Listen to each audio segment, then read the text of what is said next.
Are you dealing with a narcissist and you are just at your wits' end? You just don't know what you are going to do. You feel like they're constantly getting the best of you. Well, this is the video for you because I want to make sure that you do not make any fatal mistakes when you are negotiating with narcissists. You want to make sure you watch all the way to the end because I know how to help you avoid them.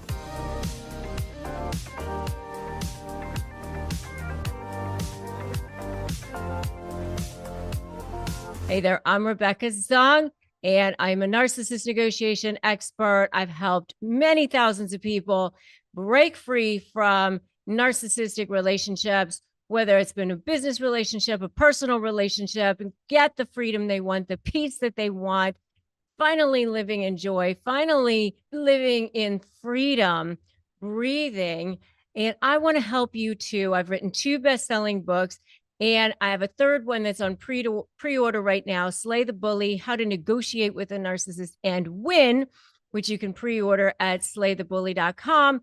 And you can actually get tons of bonuses if you do that. And so you're going to want to make sure that you subscribe to this channel, hit that notification bell. I release new content every single day because I want to have you be empowered, be inspired, finally be living the life that you want. So in this video, I'm going to give you 5 fatal mistakes to avoid when negotiating with narcissists. I have been there in the trenches.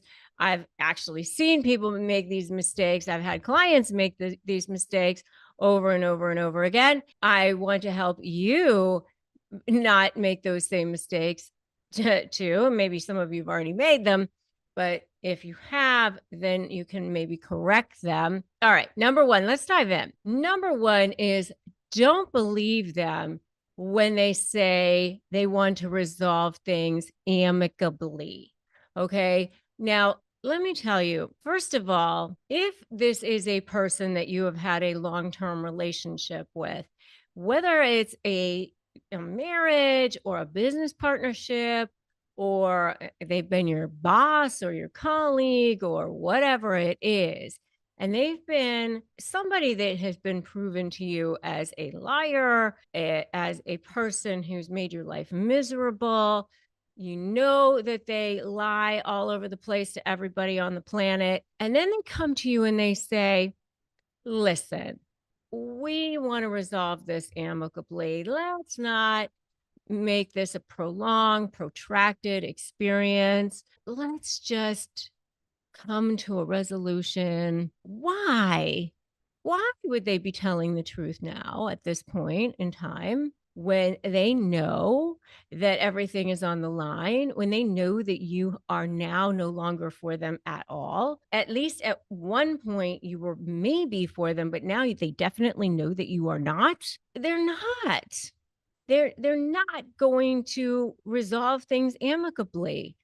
They are totally lying now at this point.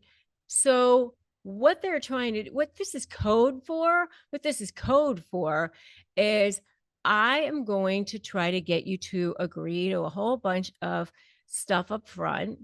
And I'm going to definitely not going to agree to anything, but I'm going to trick you into something. And then down the road, you're going to be held to all of this. That's my number 2, by the way, is never agree to anything too early. Never agree to anything too early on in the process, because they will definitely hold you to it. They're going to hold you to all those agreements that you agree to at the beginning. Even if they were verbal, they're going to try to hold you to them. Well, you said this and you said that, and they're going to be held to nothing.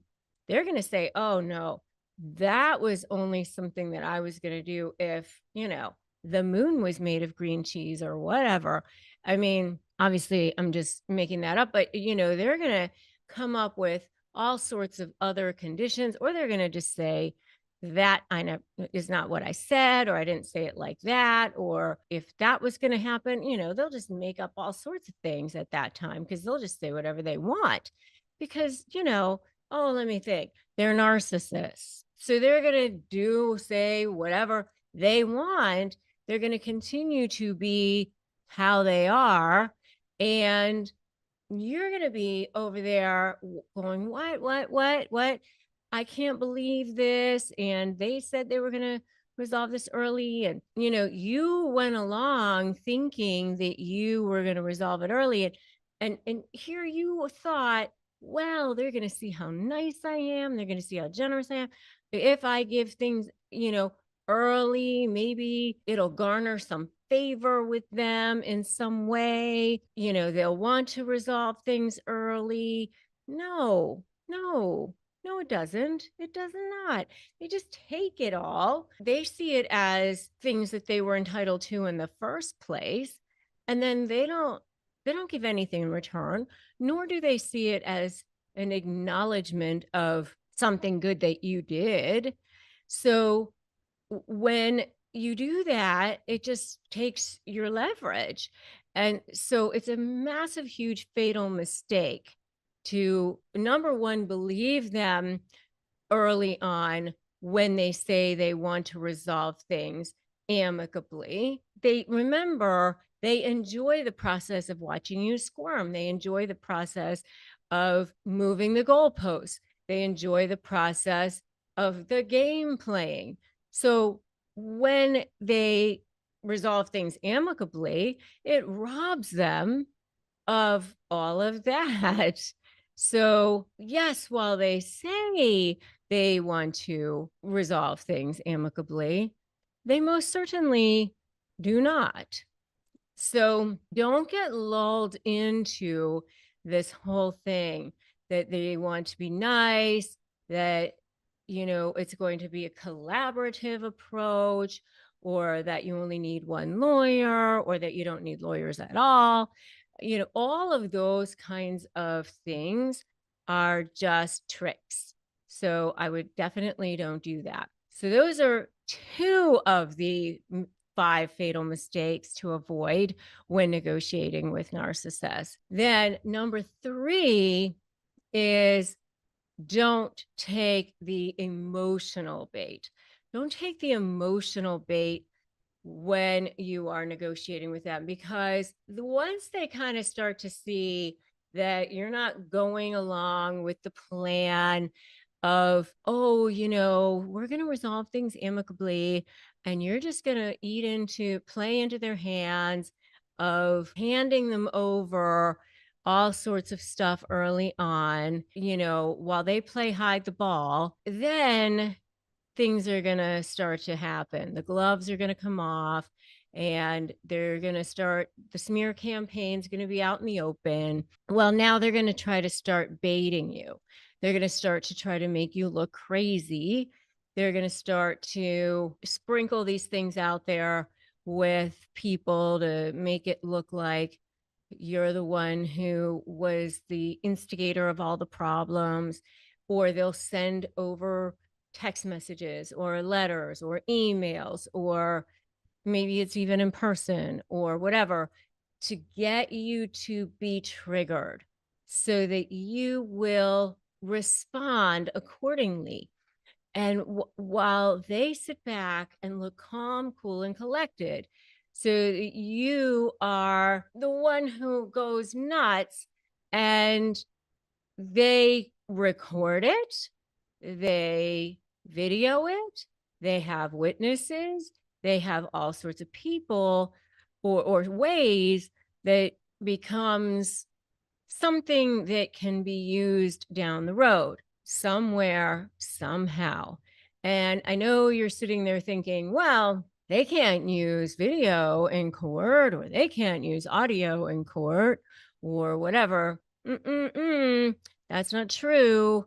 I mean, there are definitely ways that these things end up making their little way into the hands of people that make decisions, such as guardians ad litem or custody evaluators, or people like that, or judges end up hearing things, what it would call in camera, like in chambers, because it becomes something that's of urgent need to hear, because the child might be in danger. So motions get filed that, you need to hear this, Your Honor, or whatever. I mean, so you're going to end up being in a situation that you may not want to be in if you think you're going to rely on, oh, well, that can't be heard. Right. So just don't put yourself into a position where something is out there that you don't want heard or you don't want seen. And remember, everything you put your hand to is a potential trial exhibit.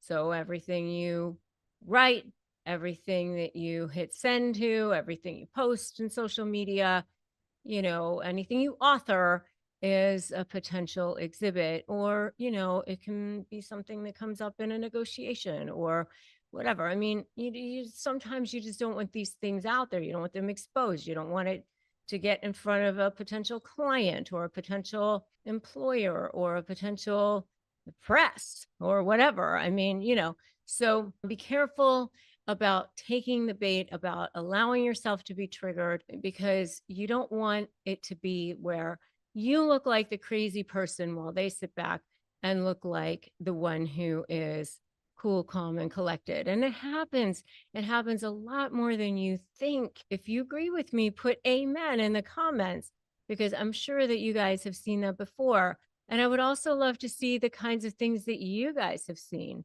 as well. So, comment below and let me know what kinds of things you guys have seen. Also, as far as mistakes that you have made or have seen. All right, number 4, we're up to number 4, which is giving away your leverage too early. And I hinted about this a little bit at the beginning, which is when you try to resolve things too amicably and you end up giving away leverage too early because you think, well, maybe I can resolve this early on in the process. So let me just go ahead and give, something up to, early on in the process. But even throughout the process of the negotiation, sometimes you end up getting information and you think, well, let me just go ahead and share this with the other side. No, you don't want to do this. I actually just had a conversation with people in my inner circle about this, where they were like, well, as I get information, shouldn't I just share it with the other side immediately? No, you shouldn't just share it with the other side immediately. I mean, obviously, if you have to, because you're in litigation and the litigation dictates that you're supposed to provide updated discovery or whatever. I mean, okay, but I wouldn't provide anything that you don't have to, because you're trying to build a case here. Or, even if there's not litigation, if you are in negotiations, you need to build strategy. You have to have tactics. You want to make sure that what you are doing is holding things close to the vest until you are ready to present them. And then you present it all at once. You have to have a tactic about how you're doing that. You can't just, oh, let me have this information. Let me just share it right on over. I mean, I actually had a situation one time where I was representing the husband, and he found a cell phone of the wife in the marital home. She had already left the marital home. And so it was marital property. She left it back in the home. It plugged it in, and on the phone were all sorts of interesting pictures and text messages and things that were going to be good leverage for our case. Instead of holding it close to the vest, letting us use it, letting us compile it, letting us present it in a way that would be the best and most strategic and tactical for the case, the way his lawyer, me, had asked him to. No, what he does is he goes and, gets drunk and dial, never drink and dial, right? And in the middle of the night, I can't believe it, blah, blah, blah, sends it all over. And of course, what does she do at that point? She has an opportunity to review it with her lawyer. She has an opportunity to create a defense around it, create a story around it, create a message around it. It's always better to be able to frame it the way you want to frame it, so that, no, which I tell my own clients too, and you should know this as well. It's always better to come right out and say, hey, I know that you are going to bring this up. If you have a bad fact, if you have bad information that's going to make you look bad, it's always better to come right out with it and say, hey, I know that you're probably going to bring this up, but here's the situation, and then frame it in the way you want it to be framed. So that's why you want to be careful about that. Never give away your leverage too early. And then number five is have a written agreement ready to go. Because if you don't, this is a fatal mistake. You don't have an agreement, because narcissists will change their mind. If you're in person, they'll change their mind before the door hits their behind on their way out. The deal will shift, the deal will change. Remember, they enjoy watching you squirm. They enjoy moving goalposts. They enjoy, the whole game of it. So if you don't get them to sign an agreement, then you have nothing. When you are presenting the deal, when you are in this situation, then you've got to have a written agreement ready to go. And as you are making changes during the negotiation, have the Word doc ready or have a Google Doc ready or whatever, and be making changes in real time. Soon as you have an agreement, hit print, sign, because they will change their mind as soon as they're walking. So definitely that's a fatal error if you don't do that. Okay. So what I would love to know is which one of these you are going to start with first and make sure you use. And if you are dealing with a narcissist and you need extra help, you need extra support, make sure to get my free Disarm the Narc phrases, tons of phrases to help you with dealing with them in email situations, in any kind of situation, such as text messages, communications, whatever. So make sure to get that at disarmthenarc.com, totally free. And if you need extra support, go to my free Facebook group, which is Narcissist Negotiators with Rebecca Zung. And make sure you've subscribed to this channel, because I release brand new videos every single day. So brand new videos every day for you for free. So subscribe, hit that notification bell. The next video that I want you to watch is The Joke is on the Narcissist. Once you recognize this, so I'm going to see you in that video next. Remember that today is a great day to start negotiating your best life. I'm Rebecca Zung, and I will see you there.